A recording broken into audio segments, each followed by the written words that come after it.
ಇವತ್ತೇನು ಭಾರತೀಯ ಜನತಾ ಪಕ್ಷದವರು ಈ ದ್ವೇಷದ ರಾಜಕೀಯ, ಇವತ್ತು ತಮ್ಮದೇ ಆಡಳಿತ ನಡೀಬೇಕು, ಎಲ್ಲ ರಾಜ್ಯದಲ್ಲಿ ಇವರದೇ ನಡೀಬೇಕು.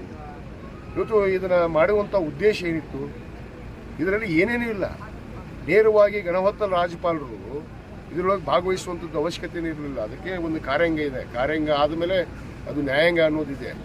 ನ್ಯಾಯಾಂಗ ಕಾರ್ಯಾಂಗ ಬಿಟ್ಟು ಇವರು ಸೀದಾ ಸಂವಿಧಾನಾತ್ಮಕವಾದ ಹುದ್ದೆಯನ್ನು ವಹಿಸಿದೆ ಅಂತ ಸನ್ಮಾನ್ಯ ರಾಜ್ಯಪಾಲರು ಇವತ್ತು ಇದಕ್ಕೆ ನೇರವಾಗಿ ಭಾಗವಹಿಸಿದ್ದು ಇದು ಸರಿಯಲ್ಲ. ಈ ರೀತಿ ಆಡಳಿತಗಳು ಆಗಬಾರ್ದು, ದೇಶದ ವ್ಯವಸ್ಥೆ ಕೆಡಬಾರ್ದು. ಒಂದು ಸಿಸ್ಟಮ್ ಅನ್ನೋದಿದೆ, ಆ ಸಿಸ್ಟಮ್ ಅನ್ನೋದು ಹದಗೆಡಬಾರ್ದು. ಅದನ್ನು ಕೆಡಿಸೋದಕ್ಕೆ ಇವತ್ತು ಭಾರತೀಯ ಜನತಾ ಪಕ್ಷದವರು ಏನು ಸಿದ್ದರಾಮಯ್ಯವ್ರನ್ನ ಟಾರ್ಗೆಟ್ ಮಾಡಿದ್ದಾರೆ ಅಷ್ಟೇ. ಸಿದ್ದರಾಮಯ್ಯವ್ರ ಮೇಲೆ ಟಾರ್ಗೆಟ್. ಈ ದೇಶದಲ್ಲಿ ನೋಡ್ರಿ, ನರೇಂದ್ರ ಮೋದಿ ಅವರಿಗೆ ತಕ್ಕ ಉತ್ತರ ಕೊಡುವಂಥ ಒಂದು ಕಪ್ಪು ಚುಕ್ಕೆ ಇಲ್ಲ ಅರ್ಧೆ ರಾಜಕೀಯ ಜೀವನವನ್ನು ನಡೆಸ್ಕೊಂಡು ಬಂದಂಥ ನಾಯಕ ಅದು ಸಿದ್ದರಾಮಯ್ಯನವರೊಬ್ಬರೇ. ಆ ಸಿದ್ದರಾಮಯ್ಯನವ್ರು ಏನಾದರೂ ಮಾಡಿ ಮುಗಿಸ್ಬಿಟ್ರೆ, ಸಿದ್ದರಾಮಯ್ಯನವ್ರು ಏನಾದರೂ ಮಾಡಿ ಸಿಗಿಸ್ಬಿಟ್ರೆ ಎಲ್ಲವೂ ಸರಳ ಆಗುತ್ತೆ ಅನ್ನೋದು ತಿಳ್ಕೊಂಡಿದ್ದಾರೆ.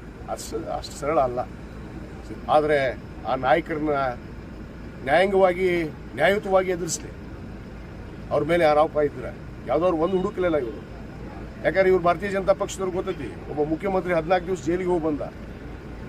ಅನೇಕ ಹಗರಣಗಳದಾವ ಅವ್ರ ಮೇಲೆ. 250 ಹಗರಣಗಳದಾವು. ಗಣಹೊತ್ತ ರಾಜ್ಯಪಾಲರು ಆ 250 ಹಗರಣಗಳನ್ನು ಕೂಡ ತನಿಖೆ ಮಾಡಲಿ.